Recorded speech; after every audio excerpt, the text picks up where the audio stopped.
Those things smell terrible, don't they? I'm sorry, I hadn't planned to use them, but you were sleeping for so long. And I'm usually a very patient man, but I'm short of time today. I have some things I need to pick up for my wife and my daughters and my nieces, too, on Fifth Avenue. And I also like to visit my favorite tailor when I'm in town. He must be 75 now. I always make the time to see him when I come here. It's a dying art, you know.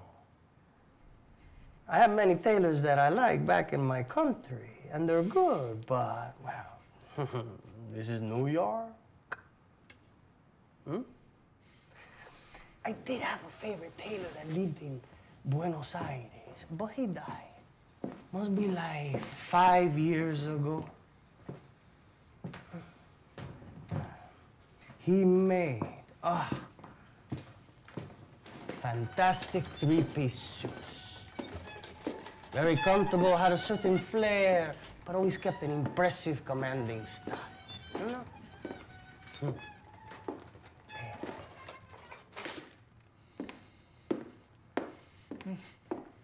There was something about his cut that was unparalleled. And how he did it, I don't know, because the man could hardly see. He was blind as a bat. His glasses were as thick as my thumb, and yet somehow he saw that cut. I heard that his wife buried him in a cheap Armani knockoff. Maybe he'll haunt her, because I can tell you he'll never rest wearing that for eternity. I saw in your closet your clothes. You have expensive taste, Michael. That car you drive, that's a piece of shit. But it's expensive. Yeah. The things we own, the things we choose to possess, they say a lot about a man.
This?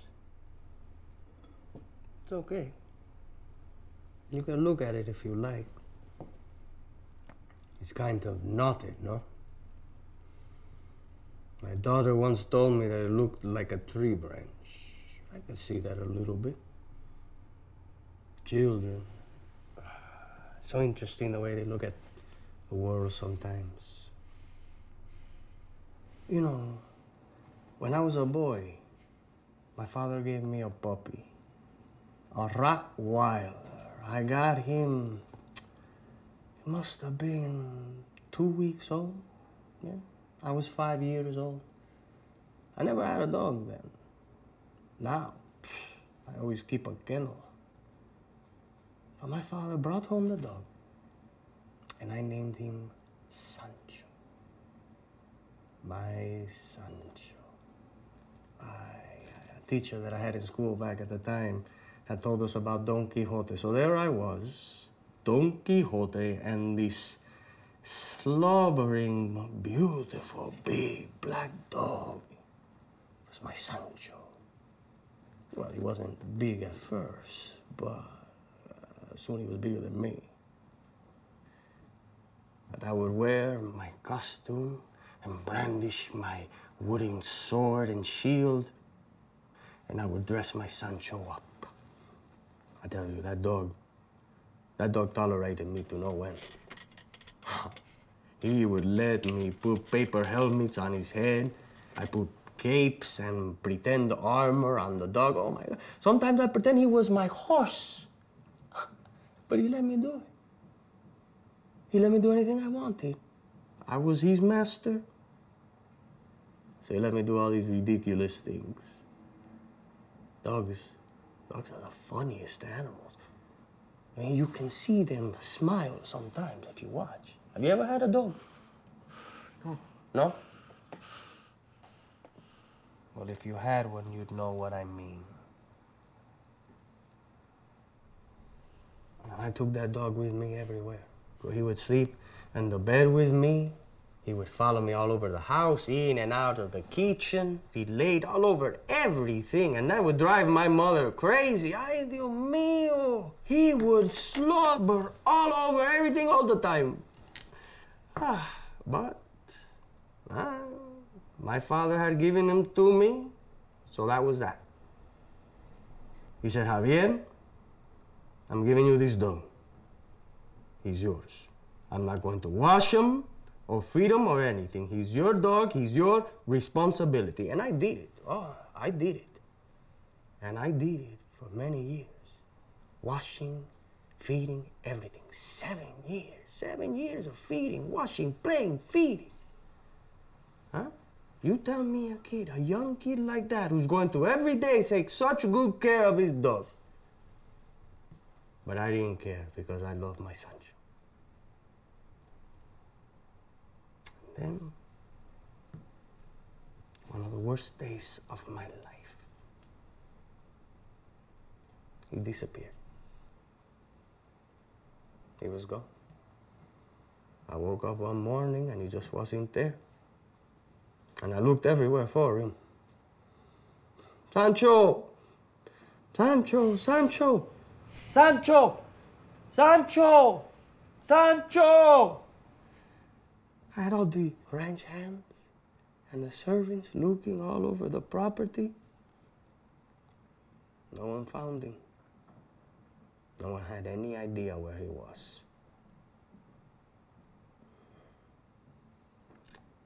And my mother had to console me for days. My Sancho was gone. I cried and cried like a baby. And I could tell that this made my father very disappointed, but I didn't care. I cried like a little girl for a week. And then, after a week, my sadness turned into a mild kind of melancholy. And a week later, well, they say time heals all wounds, no? Besides, it was the week of my birthday. And the evidence of a particularly large celebration to come, I had been arriving at the house a few days before. On that day, it was quite the party. There must have been 200 people there. All the children from the school, see, the prettiest girls from the town, the priests from the church, all of my father's business partners. Music, dancing, what a wonderful day. Beautiful. And I knew my parents had gone through so much effort because I had suffered so much during the week. It made me feel good to know that they would do so much. I mean, don't get me wrong. I was quite a spoiled child, you know. But this, after such a loss, this made me happy, very happy. I went to sleep that night, not thinking at all about my lost Sancho. Nothing was in my head but birthday cake and candy-fed dreams of toys and music and all the pretty girls that had come to the party. I was deeply buried in those dreams. When I felt the strong grip of my father's hand shaking me, waking me up. He pulled me out of bed, and he looked at me with an intensity. It wasn't anger. It was a kind of excitement. And also the smell of liquor on his breath was something I was not accustomed to.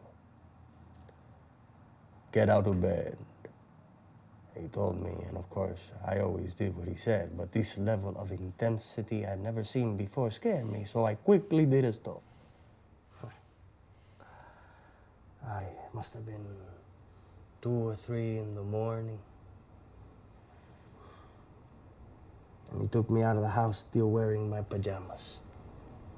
I could see my breath. I asked him where we were going, but he just drank from his tequila bottle and he told me to be quiet. He put his hand on my shoulder and he pushed me toward the old barn. I was a few hundred yards away from the house, and I could see the lights were on, and I could hear some men laughing, drunken sounding laughter. I had seen my father take a drink now or then, but I had never seen him drunk, which he certainly was.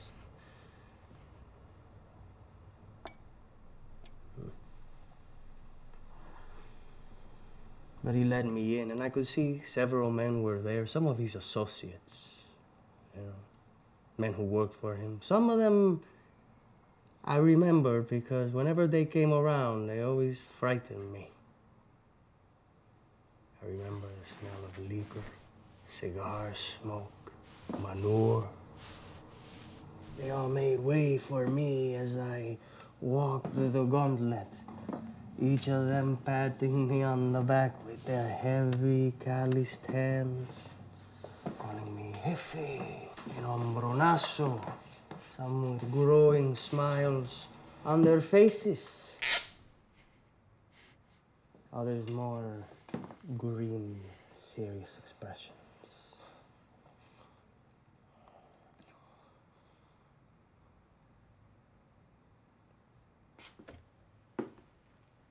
As I made my way through this corridor of men, I noticed a wide set of stairs that led up to a large pen where the ranch hands would sometimes walk the horses in circles to stretch their legs. It was also where the mares gave birth to the foals. Well, my father took me down to it, and he closed the gate behind me.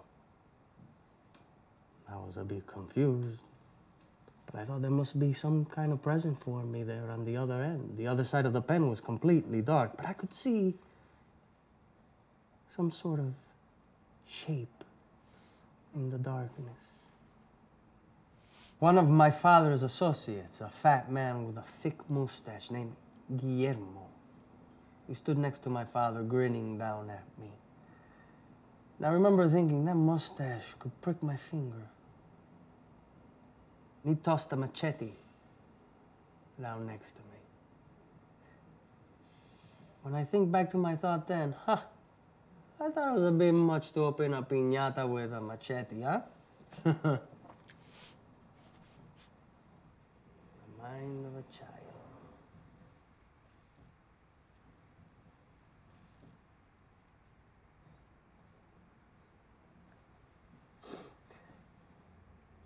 At that moment, I heard a strange yet familiar sound.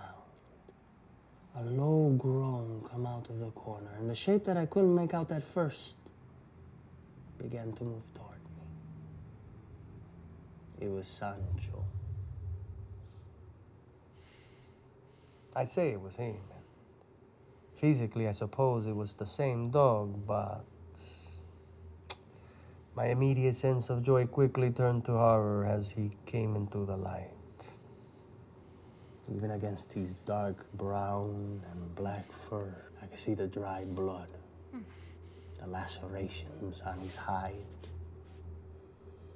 rope burns, open festering welts on his head and back, cigar burns.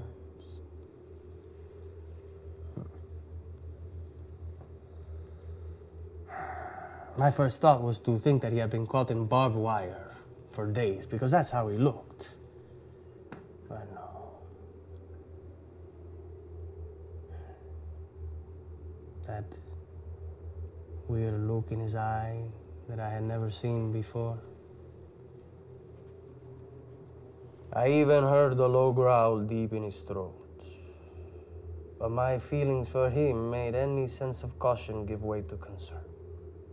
So I reached toward him, hand extended, reaching out to comfort him.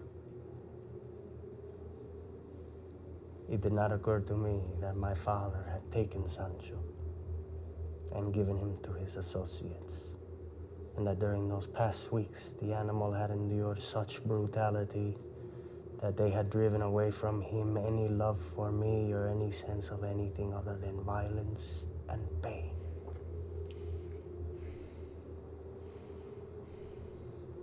He looked at me as though he had never seen me before. There was nothing left of the dog I had spent so many years with. 2 weeks had reverted him back to his primal nature. So I rushed to comfort him,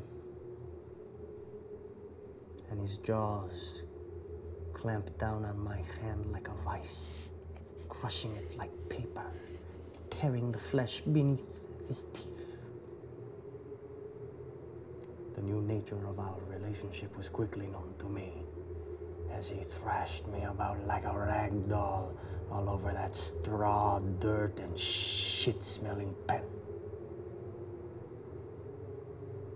When he released my hand, his teeth tore into my foot, my leg, shredding both.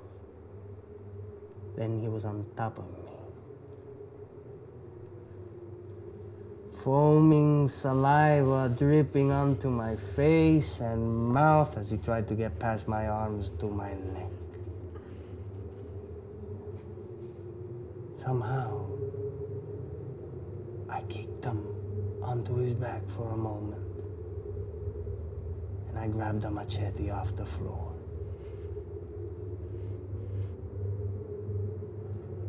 I hacked my Sancho's flesh and bones to pieces like a wild beast on that dirt, straw, and sheet-covered floor until he stopped moving. And then there I stood, covered in blood, dirt, and sweat, chest heaving, too shocked for tears. And my father came to me and hugged me, saying, "Muy bien, mijo. Very good." And the fat man, Guillermo, he led the rest of the men in saying my name.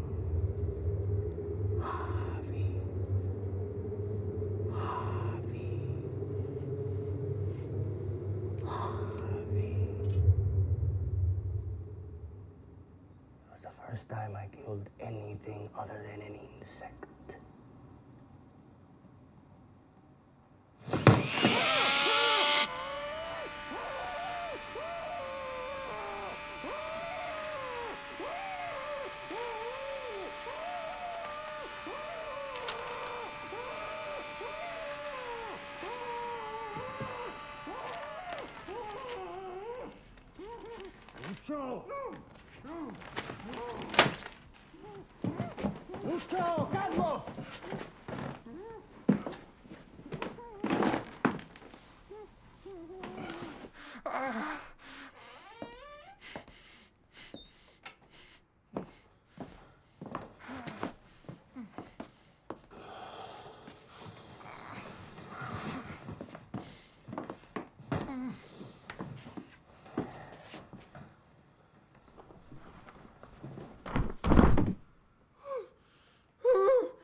Reunited at last.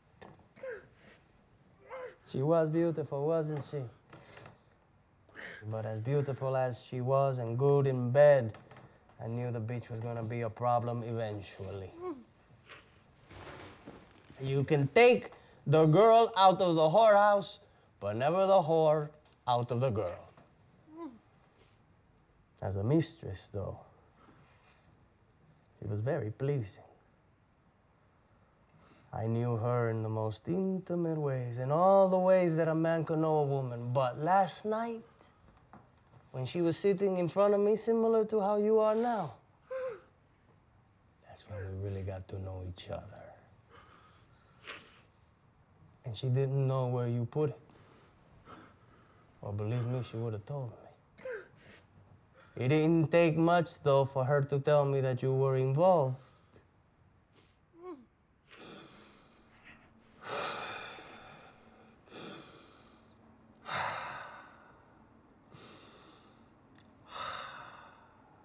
And now, my friend, you and I are going to get to know each other very well, too.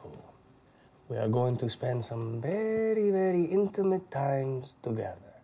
And afterward, this is not going to end well for you.